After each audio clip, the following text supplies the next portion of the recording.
கவனிங்கள், அந்த ஜீவன் கிறிஸ்துவின் ஜீவன் உடையவன் தான் அவருடைய ஜீவன் என்னைக்கும் இருக்கிறது.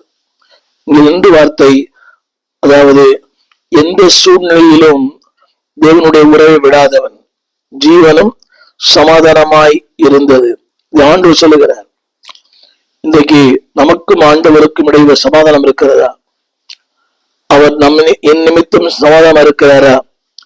சிப்பியால சொல்லப்பட்டிருக்கிறது, என் அன்பின் நிமித்தம் அவர் மகிழ்ந்து களி கூறுவார். வேதம் சொல்லுகிறது, அவனோடு நான் பண்ணின உடன்படிக்கை சமாதானமா இருக்குது. அப்படியானால் நான் அவரிடத்தில் சமாதானம் இருக்க வேண்டும் என்று விரும்புகிறார். என் சமாதானத்தை விட அவர் சொல்லுகிறார், அவனோடு நான் பண்ணின உடன்படிக்கை சமாதானமாய் இருந்தது. கவனிங்கள், அப்படியானால் என்னுடைய உறவுகளிலே விரும்புகிறார், என் உறவை அதிகமாய் நாடுகிறார். அந்த வார்த்தை சொல்லுகிறது சமாதானமாய் இருந்தது.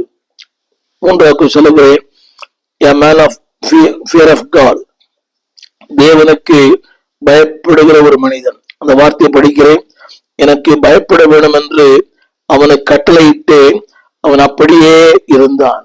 இத்தனை வார்த்தை, அப்படியே. இன்னைக்கு அன்புகளே, தேவன் விரும்புகிறபடி நாம் இருக்கிறோமா?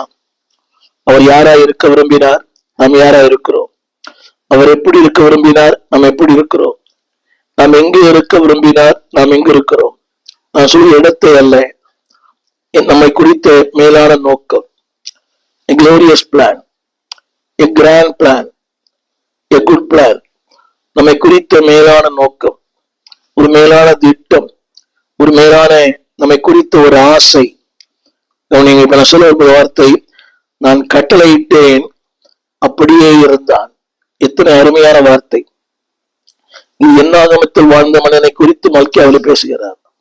அப்படியானால் உங்களை குறித்து, என்னை குறித்து ஆண்டவர் பேசுவார். நான் சொல்ல கருத்து முதல், அதாவது the state of mind, பயந்திருப்பது என்பது மனதின் நிலை. இன்னைக்கு நாம் பல காரணங்கள் சொல்லுகிறோம். என் சூழ்நிலை, என் சந்தர்ப்பம், என் இருப்பிடம், எனக்கு வந்த மனைவி, எனக்கு வந்த கணவன், எனக்கு கிடைத்த பிள்ளைகள் இல்லை. the state of mind, மனதின் பயம் என்பது மனதின் நிலை. திரையில் கூட பாருங்கள், the state of mind, மனதின் நிலை எப்படி? இன்றைக்கு மனம் மாறிக்கொண்டே இருக்கிறது.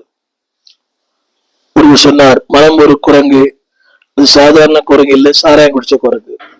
நம்முடைய ஸ்டேட் ஆஃப் மைண்ட் மாறிக்கொண்டிருக்குது. ஒரு நாள் உயரம், இன்னொரு நாள் பள்ளம். ஒரு நாள் ஒரு ஸ்டேபிள் மைண்ட் இருப்பதில்லை. ஒருவேளை ஒரு இன்னைக்கு விசுவாசிகளுக்கு எழுப்புதல் கூட்டம், பயங்கர உற்சாகம்,